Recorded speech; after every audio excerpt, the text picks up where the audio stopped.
glory. In Jesus' name I pray. Amen.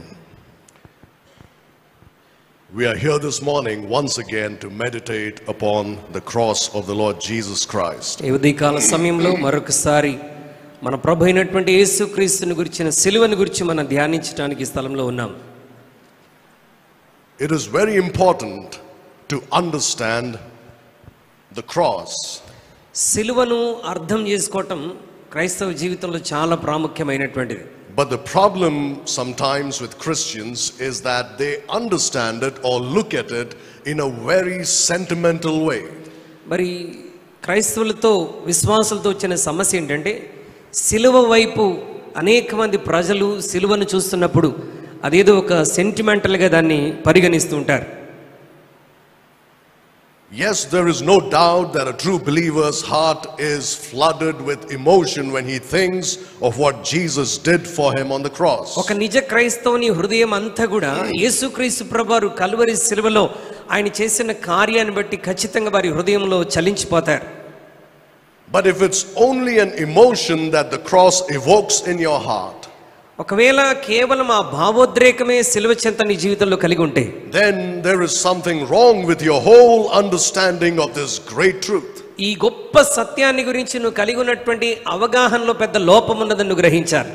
God didn't give his son Jesus Christ to die on the cross just for you to feel emotional about it. నీవేదో కేవలం సిలువ వైపు చూసినప్పుడు భావోద్రేకానికి గురవటానికి మాత్రమే తండ్రి అయిన దేవుడు తన కుమారుడైన క్రీస్తును సిలువకు అప్పగించలేదు. For you to shed a few tears when you meditate upon it. ఆ సిలువను ధ్యానిస్తున్నప్పుడు ఏదో కొన్ని కన్నీళ్లు కార్చటానికి ప్రభు సిలువలో మరణించలేదు. And feel a bit bad about how wicked you are. మరి ఆ సిలువను చూసి అయ్యో నేను ఎంత ఘోరమైన పాపిని అని అనుకోవటం అంత మాత్రమే సరిపోదు. And then go out and live your life as if nothing ever happened. సిలువను చూస్తూ బాధపడుతూ మరలా బయటికి వెళ్ళిపోయి నీ సాధారణమైన యథాతథ జీవితాన్ని కొనసాగించడంలో ప్రయోజనం లేదు. That's not the purpose of the cross. సిలువను గురించినటువంటి ఉద్దేశం అది కానే కాదండి.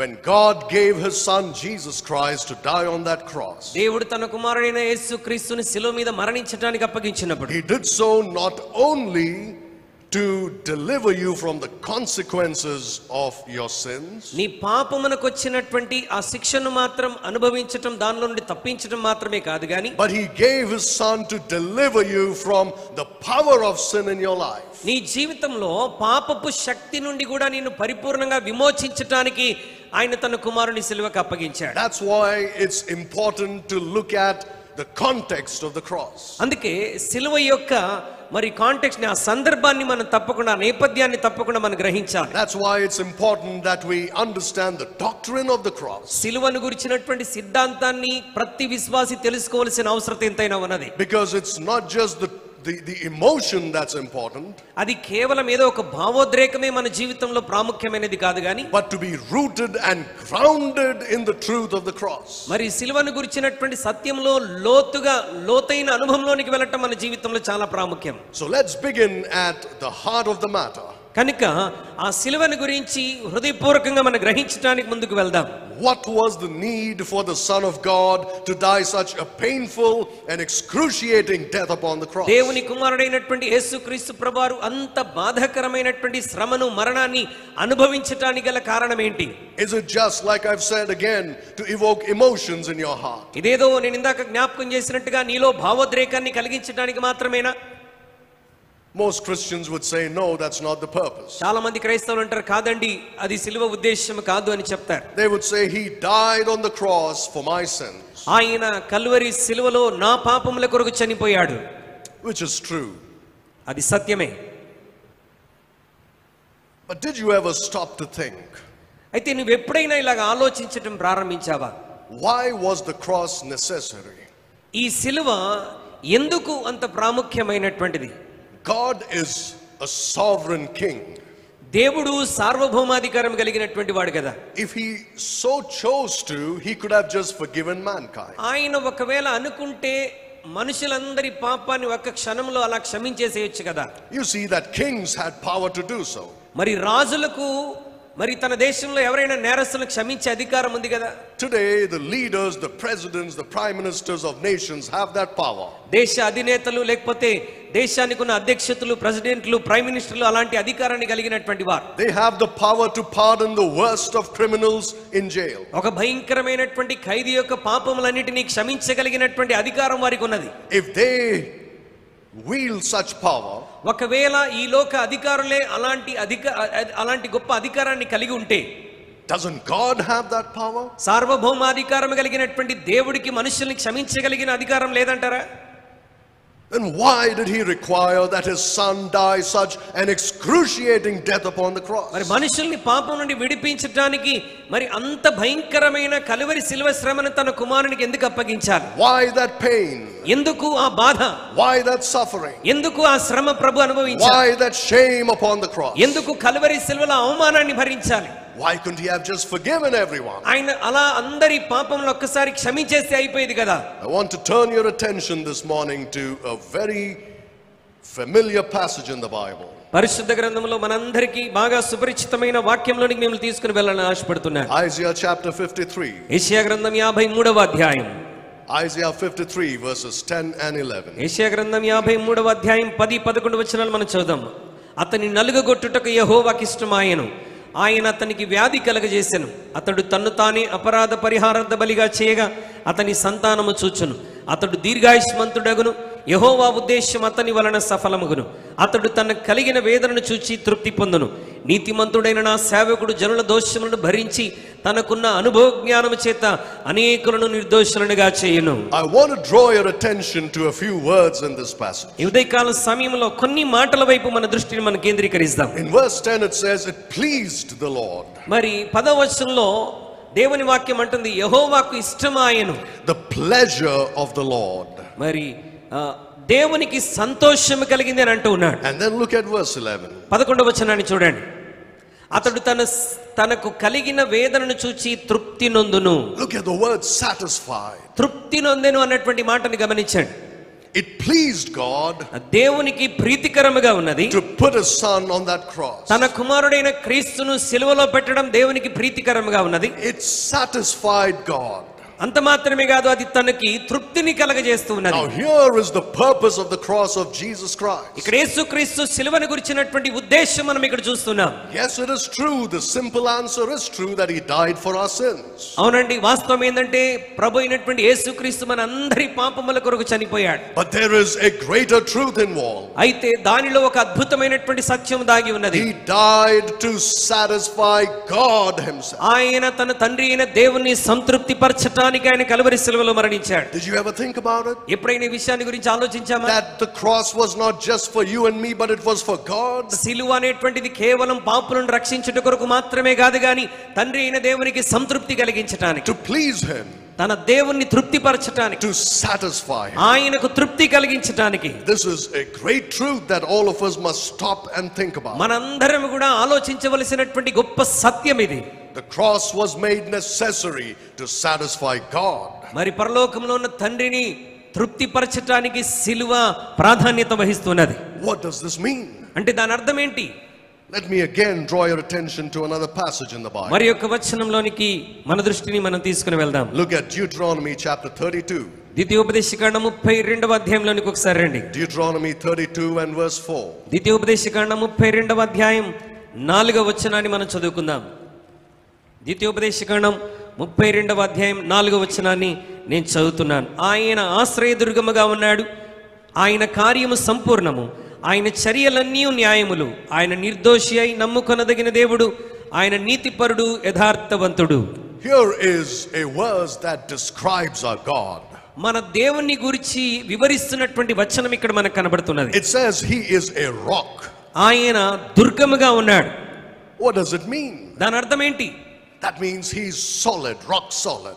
ఆయన ఒక బలమైనటువంటి కోటగా ఉన్నటువంటి వాడు. That means he's somebody that you can rely on. అనగా ఎవరైనా తన మీద ఆధారపడగలిగినటువంటి వాడుగా ఉన్నాడు. He is somebody you can trust.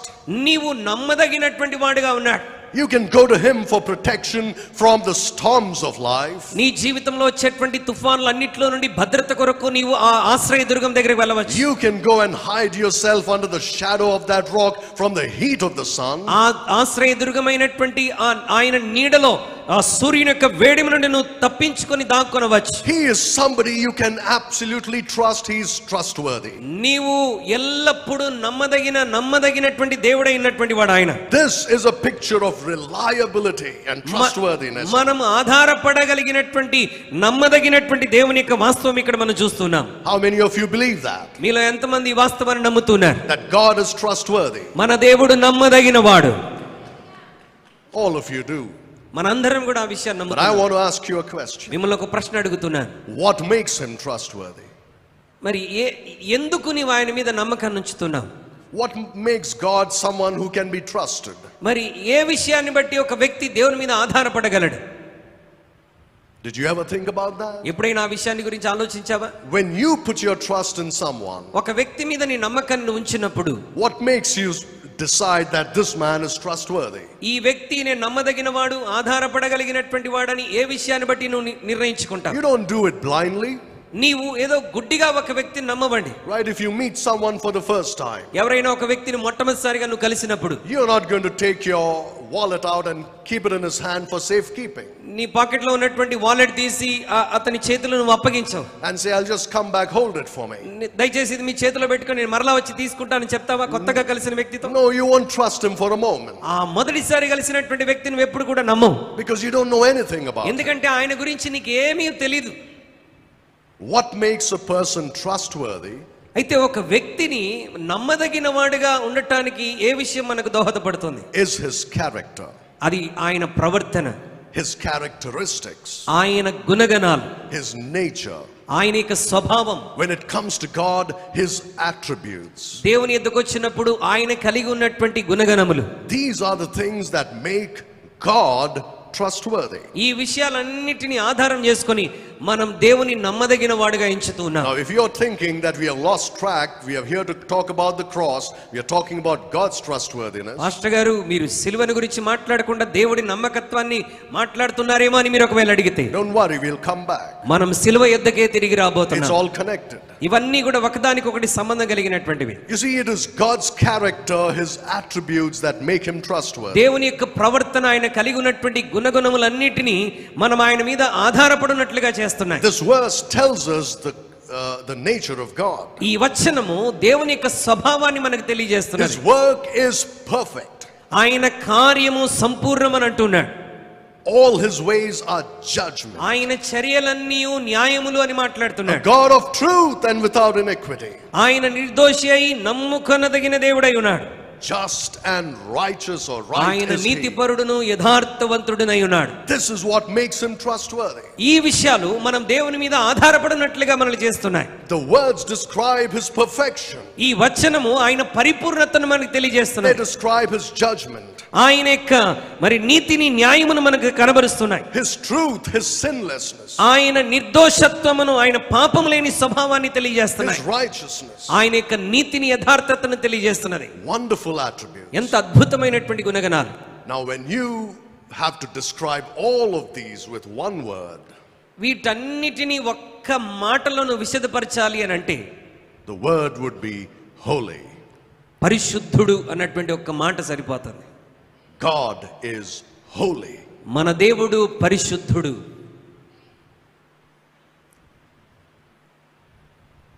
The cross of Jesus Christ యేసుక్రీస్తు యొక్క సిలువ must be understood in the context of the holiness of God.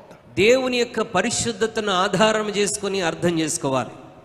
Earlier we just read that God was satisfied with the sacrifice of Jesus ఇంతకుముందు Christ. మనం చదివాం యెషయా గ్రంథంలో దేవుడు తన కుమారుడైన మరి క్రీస్తు యొక్క త్యాగము ద్వారా ఆయన సంతృప్తి చెందాడు. We understand it from the perspective of the holiness of God. దానిని దేవుని యొక్క పరిశుద్ధతను గురించి అర్థం చేసుకుంటూ మనం గ్రహించగలుగుతాం. God is absolutely holy. దేవుడు పరిశుద్ధుడైనటువంటి వాడు. That means he's completely holy. ఆయన సంపూర్ణ పరిశుద్ధత కలిగినటువంటి వాడు. And the cross was the only way that his holiness could be satisfied. కేవలం సిలువ ద్వారా మాత్రమే దేవుని యొక్క పరిశుద్ధతను సంతృప్తి పరచగలదు. The cross was the only way కేవలం సిలువ ఒక్కటే that he could forgive the sins of mankind మనుషుల యొక్క పాపమునంతటిని క్షమించి and still not violate his own holy nature. ఆయన పరిశుద్ధతను ఏమాత్రము భంగము కలిగించకుండా ఉండగలిగినటువంటిది. Earlier we said, why couldn't God have just forgiven everybody? ఒకవేళ దేవుడు ఇందాక మాట్లాడినట్టుగా దేవుడు ఎందుకు ఒక్క మాటతో ప్రజలందరి పాపాలని క్షమించేయకూడదు? That's because he's holy. ఎందుకంటే ఆయన పరిశుద్ధుడైనటువంటి దేవుడు. Because he's just. ఆయన నీతి కలిగినటువంటి వాడు. Because he's righteous. ఆయన నీతి న్యాయములు కలిగినటువంటి వాడు. It would violate his holy nature if he would just forgive everybody. ఆయన ఒక్క మాటతో మనుషుల పాపములన్నీ క్షమించేశానంటే ఆయన పరిశుద్ధతకు తగినటువంటి మాట కాదు అది. If he had overlooked the sins of mankind, మనుషుల యొక్క పాపములను ఆయన చూసి చూడనట్టుగా వదిలేస్తే, if he had forgiven them without a payment or penalty for sin, పాపమునకు రావలసినటువంటి శిక్షకు వెల చెల్లించకుండా ఆయన ఒకవేళ మనుషుల పాపాన్ని క్షమించితే, he would be an unjust and an unholy God. ఆయన మరి న్యాయవంతుడిగా నీతిమంతుడిగా ఏమాత్రం అగుపడడు. So the cross of Jesus Christ was necessary. కాబట్టి మనుషుల పాప క్షమాపణ కొరకు క్రీస్తు యొక్క సిలువ ఖచ్చితంగా అవసరమైనది. Firstly, to satisfy the holy nature, the perfect nature of God. మొట్టమొదటిగా దేవుని యొక్క పరిశుద్ధతను, ఆయన పరిపూర్ణతను సంతృప్తి పరచటానికి. Now if anybody should ask you this question, ఒకవేళ ఎవరైనా మిమ్మల్ని ఈ ప్రశ్న అడిగితే, what is God made up of? మరి దేవుడు అంటే ఏంటి? దేవుడు ఎలా చేయబడ్డాడు? What is the substance of God? మరి దేవుడు అని మనం గ్రహించటానికి మరి ఎలా మనం అర్థం చేసుకోవాలి? Or what is the essence of God? దేవుణ్ణి తయారు చేయడానికి కావలసినటువంటి పదార్థం ఏంటి? What is God made up of? దేవుడు దేని ద్వారా చేయబడ్డాడు? Right, we are made up of flesh and blood and bones. మనము రక్త మాంసములతో ఎముకలతో మనం చేయబడ్డాం. What is God made up మరి of? దేవుడు ఎలా చేయబడ్డాడు? Well, the Bible says God is a spirit. అయితే దేవుని వాక్యం అంటుంది దేవుడు ఆత్మయ్య ఉన్నాడు. But yet if you ask the question, what is the spirit made up of? అయితే మరలా నువ్వు ప్రశ్న అడగవచ్చు, ఆత్మ ఎలా చేయబడింది? Well, you might be thinking I have an answer to that. I don't. మరి మీరు అనుకోవచ్చు, పాస్టర్ గారి దగ్గర దానికి జవాబు ఉంది ఏమని. లేదండి, I don't know what is made up of. ఆత్మ ఏ విధంగా చేయబడిందో సమాధానం లేదు. I'm not saying God was created, don't get me wrong. అంటే ఇక్కడ మీరు పొరపాటుగా అర్థం చేసుకోవద్దు. దేవుడు ఎలా చేయబడ్డాడు అంటే దేవుడు కూడా సృష్టించబడ్డాడా అని పొరపాటున అర్థం చేసుకోవద్దు. I'm talking about the substance of God. అంటే దేవుని ఎలా అర్థం చేసుకోగలం అన్నటువంటి విషయాన్ని చెప్తున్నాను. But if I should take a guess, ఒకవేళ నేను ఇలా ఊహించగలిగితే, then I would say that God is made up of holiness. దేవుడు ఎలా చేయబడ్డాడంటే పరిశుద్ధతతో చేయబడ్డాడు. That's his very being. అంటే అది ఆయన యొక్క ప్రాముఖ్యమైన ఉనికి. His very substance, his very essence. ఆయన తయారు చేయబడిన విధానమే పరిశుద్ధత. Look at Isaiah 57 and verse 15. యెషయా గ్రంథం 57వ అధ్యాయం 15వ వచనాన్ని ఒకసారి దయచేసి చూడండి. యెషయా గ్రంథం 57వ అధ్యాయం 15వ వచనం. మహాగణుడును మహోన్నతుడును పరిశుద్ధుడును నిత్య నివాసి అయిన వాడు ఇలాగు సెలవిచ్చుచున్నాడు, నేను మహోన్నతమైన పరిశుద్ధ స్థలంలో నివసించువాడను, అయినను వినయము గల వారి ప్రాణమును ఉజ్జీవింప చేయుటకును నలిగిన వారి ప్రాణమును ఉజ్జీవింప చేయుటకును వినయము గల వారి యొద్దను దీన మనస్సు గల వారి యొద్దను నివసించుచున్నాను. It says that God lives in a holy place. దేవుడు పరిశుద్ధ స్థలంలో నివసించువాడు అని తెలియజేస్తున్నది. And this verse says his name also is holy. ఆయన పేరు కూడా పరిశుద్ధుడు అని రాయబడి ఉన్నది. His name is holy and he lives in a holy place. ఆయన పరిశుద్ధుడు, ఆయన పరిశుద్ధతలో నివసించేటువంటి వాడు. In Psalm 99 and verse 9 the Bible says the Lord our God is holy. కీర్తన 99:9లో దేవుని వాక్యం అంటుంది, మన దేవుడు పరిశుద్ధుడు. We all know the Bible says be holy for I am holy. నేను పరిశుద్ధుడని గనుక మీరును పరిశుద్ధులై ఉండుడని దేవుని వాక్యం మనకు జ్ఞాపకం చేస్తుంది. Everything about God is holiness. దేవుని గురించి సమస్తము మాట్లాడాలంటే ఆయన పరిశుద్ధుడైనటువంటి వాడు. Christians are lopsided in their understanding of God sometimes. క్రైస్తవులు మరి దేవుణ్ణి అర్థం చేసుకోవటంలో సరైనటువంటి అవగాహన లేకుండా ఉన్నారు. especially when it comes to the cross, ప్రత్యేకంగా సిలువను గురించి గ్రహించవలసిన అవసరం వచ్చినప్పుడు they focus on the love of God, which is not wrong really, but there is an overemphasis on the love of God. కేవలం సిలువలో దేవుని ప్రేమ మీదనే మనం దృష్టికరిస్తాం, కానీ ప్రేమకు అతీతంగా ఇంకా అనేకమైన విషయాలు సిలువలో ఉన్నాయి. God never said, I am love. Did he say that in the Bible? దేవుడు నేను ప్రేమై ఉన్నాను అని ఆయన చెప్పలేదు. Did you ever find a verse in the Bible where he says, I am love? ఆయన తన నోటితో నేను ప్రేమను అని ఎక్కడైనా దేవుడు చెప్పాడా? The Bible says, I know God is love. I know that. దేవుని వాక్యం చెప్తుంది ఏమనంటే దేవుడు ప్రేమ స్వరూపి అని. And it's the same as God saying it. I know that. It's the same as God himself saying those words. మరి దేవుడు కూడా అదే మాటను చెప్పటంలో పొరపాటేం లేదు. I'm not denying that he is love. ఆయన ప్రేమై ఉన్నాడన్న మాటను నేను తృణీకరించట్లేదు. But you see, he says, I am holy. కానీ దేవుడు తన నోటితో పలికినటువంటి మాట ఏంటంటే నేను పరిశుద్ధుడను. Be ye holy. కనుక మీరును పరిశుద్ధులై ఉండుడి. He never said, I am love, so be ye loving. నేను ప్రేమై ఉన్నాను గనుక మీరును ప్రేమై ఉండుడి అని దేవుడు చెప్పలేదు. But you see, there is this whole movement of preaching on the love of God ad nauseum. చూడండి, ఈ లోకంలో ఎక్కువగా మనం బోధించేది దేవుని యొక్క ప్రేమను గురించి, ప్రేమ గుణగణాల గురించి మనం బోధిస్తుంటాం. Loving and sharing and caring, always these మరి things. ప్రేమించటం, కనికరించటం, ఇతరుల మీద దయ చూపించటం, దీని గురించి మనం మాట్లాడుతుంటాం. And when it comes to the cross, it's all about love, love, love. సిలువను గురించి ధ్యానించడానికి రాగానే కేవలం ప్రేమను మాత్రమే మనం దృష్టి It ఉంచుతుంటాం. is pushed so much that the believer leaves with nothing but a raised emotion in his heart. కేవలం మరి ఆ యొక్క సిలువను చూసినప్పుడు ప్రేమను గురించి భావోద్రేకంతో దేవుని బిడ్డలు నింపబడుతూ ఉన్నారు. And those emotions subside when he goes back into the busyness of life. ఆ భావోద్రేకాలు మరలా ఉద్యోగంలోనికి, వ్యాపారంలోనికి, సొంత పనుల్లోనికి వెళ్ళిపోయినప్పుడు ఆ భావోద్రేకాలు అనుభవబడుతున్నాయి. God says, I am holy. దేవుడు అంటున్నాడు నేను పరిశుద్ధుడను. This is God's nature. ఇది దేవుని యొక్క స్వభావమై ఉంటున్నది. Whatever else he may be or may not be, ఆయన ఇంకా ఏమై ఉన్నాడో ఏమై ఉండలేదు.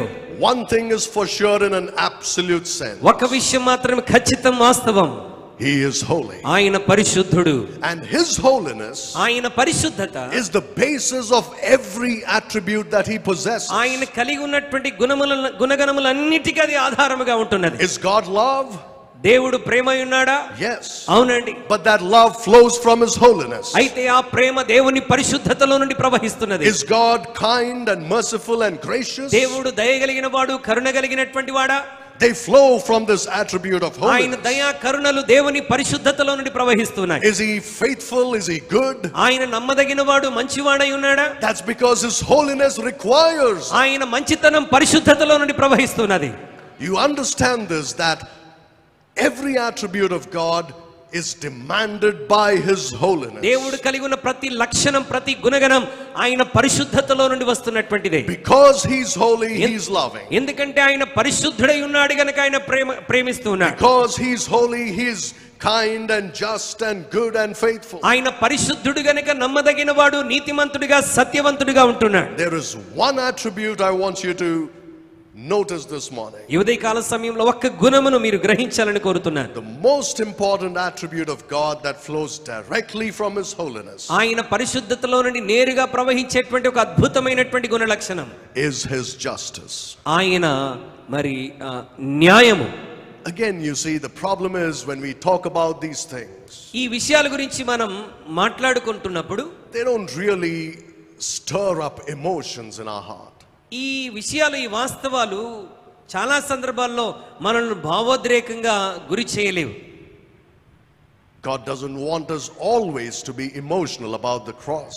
అన్ని సందర్భాల్లో సిలువను చూసినప్పుడు మనం భావోద్రేకానికి గురవ్వాలని దేవుడు కోరట్లేదు. He wants us to understand the great truths behind the cross. ఆ సిలువలో ఉన్నటువంటి అద్భుతమైనటువంటి సత్యాన్ని మనం గ్రహించాలని దేవుడు కోరుతున్నాడు. Now, because God is holy, దేవుడు పరిశుద్ధుడు గనుక he is also just. ఆయన న్యాయవంతుడై ఉన్నాడు. Look at Revelation chapter 6 verse 10. ప్రకటన గ్రంథం 6వ అధ్యాయం 10వ వచనాన్ని దయచేసి ఒకసారి చూడండి.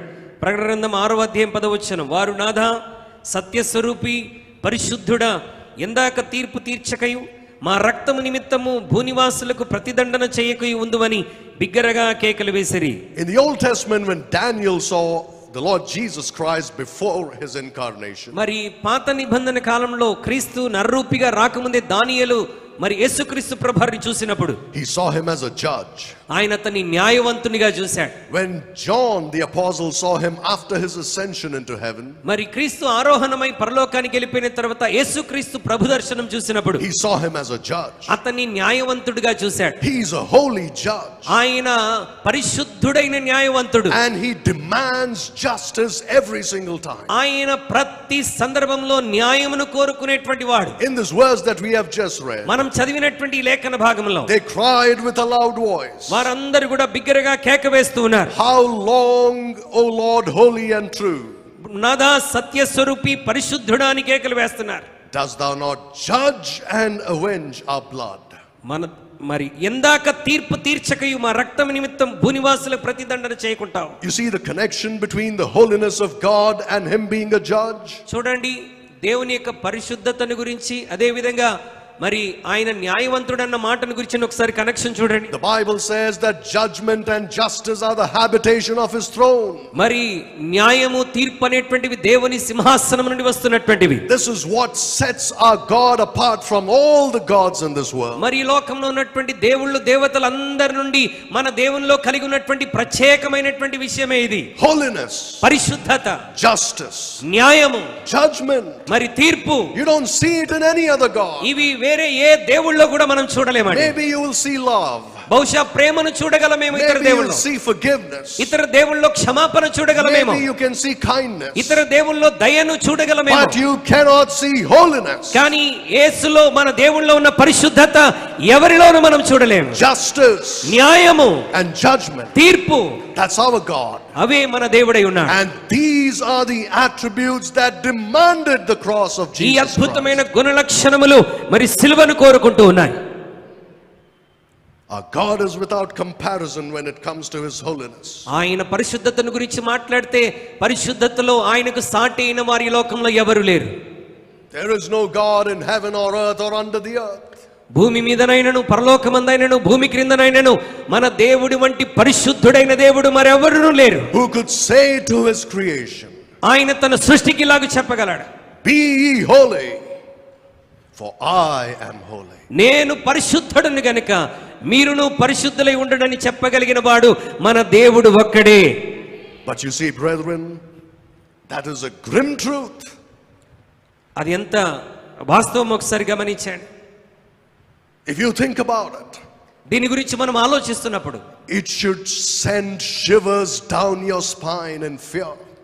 ఈ పరిశుద్ధుడు మన దేవుడు పరిశుద్ధుడన్న మాట వింటున్నప్పుడు మన వెన్నులో వణుకు పుట్టాలండి. It means God can never commit any sin. అంటే మన దేవుడు పరిశుద్ధుడని ఏ పాపము చేయలేడు. He can never lie. ఆయన అబద్ధం ఆడలేడు. He can never do anything that is unjust. ఆయన మరి న్యాయము కానిది ఏది చేయటానికి వీలే లేదు. He can never accept that which is unjust. ఆయన మరి న్యాయము లేనిది ఏది కూడా చేయటానికి ఆయన ఉన్నటువంటి వాడు కాదు. When man sinned, he sinned against God. అయితే మానవుడు పాపం చేసినప్పుడు దేవునికి వ్యతిరేకంగా పాపం చేశాడు. When you sin against God. నీవు నేను పాపం చేసినప్పుడు దేవునికి వ్యతిరేకంగా మనం పాపం చేశాం. Maybe you hurt other people, there's no doubt. బహుశా నువ్వు ఇతరులను గాయపరిచి ఉండవచ్చు, దాంట్లో సందేహం ఏం లేదు. But your sin is against God. అయితే నీవు చేసిన పాపం దేవునికి విరుద్ధముగా చేస్తున్నావు. You know why? ఎందుకో తెలుసా? Because only God is holy. ఎందుకంటే దేవుడు ఒక్కడే పరిశుద్ధుడు గనుక. And only his holy nature is offended by sin. కేవలం మానవుడు చేసే పాపం ద్వారా దేవుని పరిశుద్ధతకు భంగం కలుగుతున్నది. Now think about the cross in this context. మరి ఈ నేపథ్యంలో సిలువను గురించి ఒకసారి ఆలోచించండి. Man's sin requires God's holy nature to demand justice. మరి మానవుని చేసినటువంటి పాపములకు మరి న్యాయం జరగాలంటే దేవుని పరిశుద్ధత అవసరమైనది. God's holy nature demands justice. దేవుని యొక్క పరిశుద్ధత న్యాయమును కోరుకుంటున్నది. That's why he cannot forgive. అందుకొరకే ఆయన ఏదో ఒక్క మాటతో మీ పాపాలు క్షమించేశానని చెప్పడానికి వీల్లేదు. It's not like the leader of a nation forgiving a prisoner. ఏదో ఒక దేశానికి మరి ప్రధానిగా ఉన్నటువంటి వాడు ఇదిగో ఆ ఖైదీని నేను క్షమించేశాను అని చెప్పినట్టు కాదు. He may leave the prison, ఆయన చెరలో నుండి బయటికి రావచ్చేమో, but his sin is not taken away. అయితే అతని పాపమునకు ప్రాయశ్చిత్తము క్షమాపణ జరగలేదు.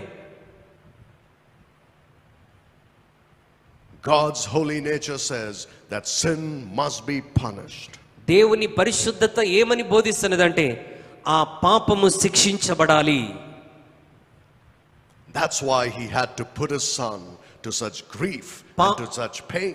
పాపమునకు శిక్ష కలగాలి గనుక తన కుమారుణ్ణి ఆ బాధ గుండా దేవుడు పంపించాడు. It is not all about love.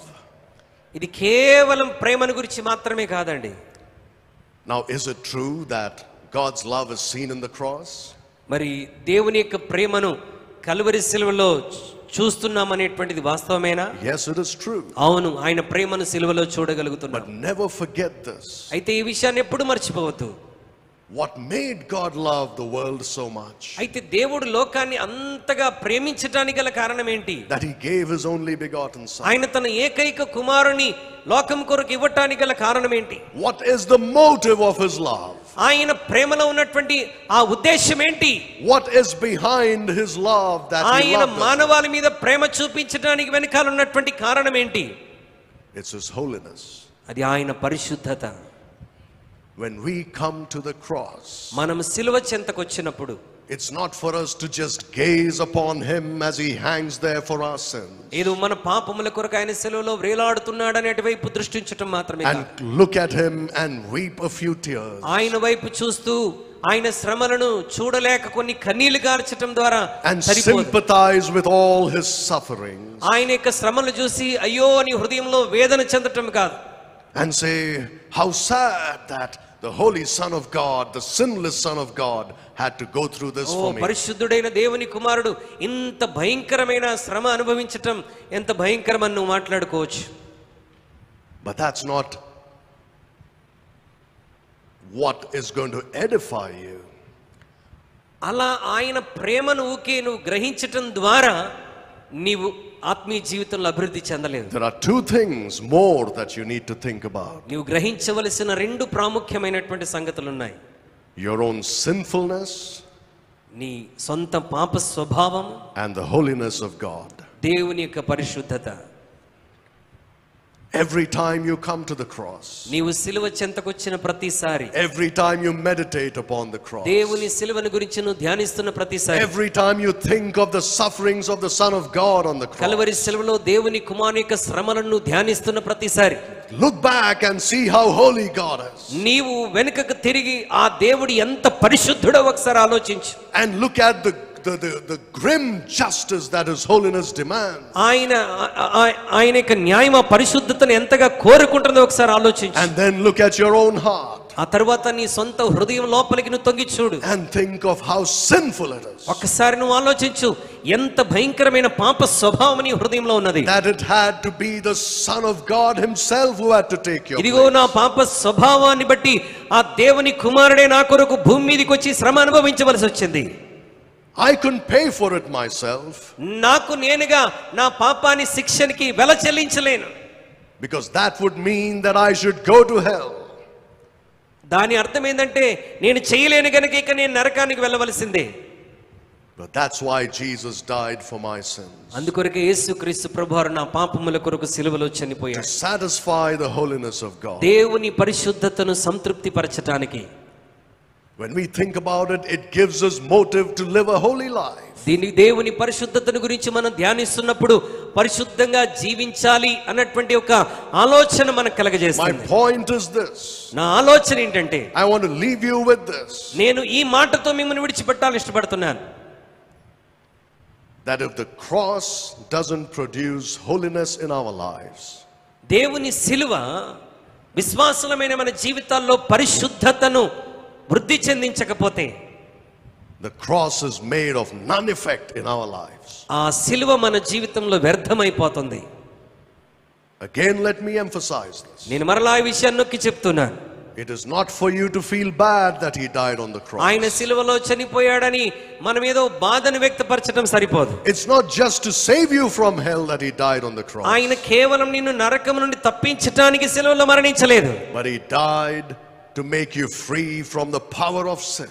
ఆయన సిలువలో మరణించింది నిన్ను పాపపు శక్తి నుండి పరిపూర్ణంగా విడుదల కలిగించడానికి. So that you can live a holy life. అలాగున నీవు పరిశుద్ధమైన జీవితం జీవించుట కొరకు. You say, but I don't understand how I can do that. అయితే పాస్టర్ గారు నేను అలా ఏ విధంగా జీవించగలను పరిశుద్ధంగా ని అడగవచ్చు. The Bible says that we must reckon ourselves dead indeed unto sin. Bible వాక్యం జ్ఞాపకం చేస్తుంది పాపం విషయంలో మనం చచ్చిన వారమై ఉన్నామని గ్రహించాలి. Because you see, we have been baptized by the Holy Spirit into the death of Christ. ఎందుకనగా పరిశుద్ధాత్మ ద్వారా యేసుక్రీస్తు మరణంలోనికి మనం బాప్తిసం తీసుకున్నాం. We died to sin. మనం పాపం విషయంలో చనిపోయాం. We were buried with Christ. మనం క్రీస్తుతో కూడా సమాధి చేయబడ్డాం. And we have risen with him. మనం మరలా ఆయనతో కూడా తిరిగి లేచాం. To walk in newness of life. మరలా నూతనత్వముతో నడవటానికి మనం తిరిగి లేచాం. The chains have been broken. మన యొక్క బంధకములన్నీ కూడా తెంచివేయబడ్డాయి. The bondages have been broken. మన సంఖ్యలు బంధకాలన్నీ తెంచివేయబడ్డాయి. We have been made free. మనము మరి విడుదల పొందినటువంటి వారిగా ఉన్నాం. The Bible says that we should stand fast in the liberty wherewith Christ hath made us free. దేవుడు మనకిచ్చినటువంటి స్వాతంత్ర్యంలో మనం నిలకడగలిగినటువంటి వారమై ఉండాలి. That means to live a holy life. అనగా దాని అర్థం మనందరము పరిశుద్ధతలో జీవించవలసిన వారమై ఉన్నాం. That means to walk in a blameless manner before God. అనగా నిందారహితమైనటువంటి జీవితాన్ని దేవుని ఎదుట కొనసాగించవలసిన వారమై ఉన్నాం. To live an upright life before God. యథార్థమైనటువంటి జీవితాన్ని మనం కొనసాగించాలి. All this is made possible by the cross. ఇవన్నీ కూడా సిలువ ద్వారా సాధ్యమవుతున్నాయి. The holiness of God దేవుని యొక్క పరిశుద్ధత is something he wants to see in you and me. మనందరి జీవితాల్లో ఆయన కలిగి ఉన్న పరిశుద్ధత మనలో చూడాలని దేవుడు కోరుతున్నాడు. And between these two is the cross. ఈ రెండిటి మధ్యలో సిలువ కనబడుతున్నది. I want to ask you this question. ఈ రోజు నేను మిమ్మల్ని ఒక ప్రశ్న అడుగుతున్నాను. How is your walk with Jesus Christ? దేవునితో నీ నడక ఏ విధంగా ఉన్నది? What difference did the cross make in your life? సిలువ నీ జీవితంలో కలగజేసిన వ్యత్యాసం ఏంటి? Sometimes we get so used to routine in our lives. చాలా సందర్భాల్లో జీవితం యాదృచ్ఛికంగా మారిపోతున్నది. We may attend many meetings on the cross. సిలువను గురించి ఎన్నో కూడికలు మనం హాజరవుతూ ఉండవచ్చు. And yet see no change in our own walk with Jesus Christ. ఎన్ని సిలువ ధ్యానములు మనం ధ్యానించి అటెండ్ అయినప్పటికీ ఇంకా నీలో ఆ పరిశుద్ధత కనబడకపోతే. I'm not saying everybody is like that. Most of you probably have come so close to God because అందరూ అలాగున్నారని చెప్పట్లేదు కానీ బహుశా సిలువను ధ్యానిస్తుండగా నువ్వు దినదినము ఒకవేళ దేవుని నడకలో ఎదుగుతూ ఉన్నావేమో. But if that's not happening, ఒకవేళ అలాగున నీ జీవితంలో జరగకుండా ఉంటే, I'm not talking about the 99. నేను ఆ 99 మంది గురించి మాట్లాడలేదు. I'm talking about that one who is lost. నేను ఆ తప్పిపోయినటువంటి ఒక వ్యక్తి గురించి మాట్లాడుతున్నాను. What happened? ఏం జరిగింది? Where did you go astray? నీవు ఎక్కడ దారి తప్పిపోయావు? Why has the cross been of no effect in your life? ఎందుకు సిలువ నీ జీవితంలో ప్రభావితంగా ఉండటం లేదు? Why has it been without any power to produce holiness in your life? ఎందుకు నీ జీవితంలో పరిశుద్ధతను కలిగించలేకపోతున్నది? Now would be a good time for you to stop and think. ప్రియమైన దేవుని బిడ్డలారా, నీ ఒక్కసారి ఆగి ఆలోచించడానికి ఇదే అనుకూలమైనటువంటి సమయం. Now would be a good time for you to pray about it. మరి నీవు పరిశుద్ధతలో ఎదగటానికి, సమర్పించుకోవటానికి, ప్రార్థించటానికి ఇదే అనుకూలమైన సమయం. Now would be a good time for you to say, Lord, I want the cross to produce its fruit in my life. ప్రభువా, ఇదిగో సిలువ నా జీవితంలో ఫలమును ఫలించునట్లుగా ఉండాలని నేను ఆశపడుతున్నానని ప్రార్థించటానికి ఇది మంచి సమయం. Maybe there is somebody here who's never put their trust in Jesus Christ. బహుశా ఇక్కడ కూర్చున్నటువంటి వారిలో ఇంకా ఎవరైనా ఇప్పటి వరకు యేసుక్రీస్తునందు విశ్వాసం ఉంచకపోతే, maybe you just came here because you know that it's a blessing to be under the preaching and teaching of God's word and with other Christians. దేవుని వాక్యం మరి దేవుని ప్రజలతో కూడా కలిసి దేవుని వాక్యం వినటం ద్వారా అది చాలా బాగుంటుంది అనే ఆ ఉద్దేశంతో ఒకవేళ ఇక్కడికి వచ్చి కూర్చున్నావేమో. Maybe you just came here out of curiosity. లేకపోతే ఏదో నీ హృదయంలో ఒక ఆసక్తిని బట్టి ఈ స్థలంలోకి వచ్చి కూర్చున్నావేమో. Maybe you came here for a blessing. లేక ఇక్కడికి వచ్చి ధ్యానం చేస్తుంటే ఏదైనా ఆశీర్వాదం వస్తుందని వచ్చావేమో. Maybe you came here because you need your prayers answered, your troubles solved. లేక నీ ప్రార్థనలకు జవాబు వచ్చి నీ సమస్యలన్నీ తొలగిపోతాయి ఇక్కడికి వచ్చి పాల్గొంటానని ఆశతో వచ్చావేమో. But you have never trusted Jesus Christ అయితే as ఇంకా your Savior. ఇప్పటివరకు నీ జీవితంలో యేసుక్రీస్తుని రక్షకునిగా నీవు స్వీకరించకపోతే, the cross will make no difference in your life. ఆ సిలువ నీ జీవితంలో ఏ వ్యత్యాసాన్ని కలిగించలేదు. And your attendance will make no difference. నీవు ఇలాగ ఎన్ని రోజులు హాజరైనా దాని వలన నీ జీవితానికి వచ్చే ప్రయోజనం ఏమీ లేదు. You must trust Jesus Christ as your personal Savior. యేసుక్రీస్తు నీ రక్షకుడని నీ హృదయంలో నువ్వు విశ్వసించాలి. And you can do it right now. అది ఈ క్షణమే నువ్వు చేయవచ్చు. It's not a change of religion. ఇది మతాన్ని మార్చుకోవటం కాదండి. It is not something that you have to do in works. ఇదేదో నీ క్రియల్లో నువ్వు చేసి చూపెట్టవలసింది కాదు. But you just put your faith in Jesus Christ who died for your sins. యేసుక్రీస్తు నీ పాపాల కొరకు కల్వరి శిలువలో చనిపోయాడని విశ్వసించటం. That he was buried. ఆయన సమాధి చేయబడ్డాడు. And that he rose again the third day according to the scriptures. ఆయన మూడో దిన లేఖనం ప్రకారం మూడో దినాన ఆయన మరలా పునరుద్ధానుడిగా తిరిగి లేచాడు. If you believe that he did this for you, you will be saved. యేసుక్రీస్తు ప్రభువారు ఈ కార్యము నా కొరకు చేశాడు అని నీ హృదయంలో విశ్వసించగలిగితే ఆ క్షణంలో నేను రక్షించబడతావు. Let's begin these 40 days with this great truth. ఈ 40 దినముల శిలువ ధ్యానములు ఈ వాస్తవంతో సత్యముతో మనం ఆరంభిద్దాం. I want to take a few seconds to ask you to pray silently in your heart. మరి కొన్ని క్షణాలు మీరందరూ మౌనంగా ప్రభు సన్నిధిలో కనిపెట్టి ప్రార్థించాలని ఆశపడుతున్నాను. If you are unsaved, ఒకవేళ నువ్వు ఇంకా రక్షించబడని వ్యక్తివైతే you can put your faith in Jesus Christ right now. యేసుక్రీస్తునందు ఈ క్షణంలోనే నువ్వు విశ్వాసాన్ని పెట్టవచ్చు. The Bible says, if you call upon the name of the Lord, you will be saved. మరి యేసుక్రీస్తు నామమును నువ్వు ప్రార్థించినప్పుడు నువ్వు రక్షించబడతావని దేవుని వాక్యం సెలవిస్తుంది. If you put your faith in him, నీవు ఆయనందు విశ్వాసం ఉంచగలిగితే do it right now. ఈ క్షణంలోనే నువ్వు ఇంకా ప్రభుని రక్షకుడిగా స్వీకరించకపోతే ఈ క్షణంలోనే యేసునందు విశ్వాసం ఉంచు. But I want to talk to those believers, ఈ సమయంలో విశ్వాసులందరితో నేను మాట్లాడుతున్నాను. those who have forgotten that it's the holiness of God that required the cross. దేవుని పరిశుద్ధతే సిలువను కోరుకున్నది అన్న విషయాన్ని ఒకవేళ నువ్వు మర్చిపోయి ఉంటే, would you rededicate your life to Jesus Christ this morning? ఈ ఉదయకాల సమయంలో మరొకసారి నీ ప్రభువైన యేసుక్రీస్తు ఎదుట నీ జీవితాన్ని తిరిగి సమర్పించుకోగలవా?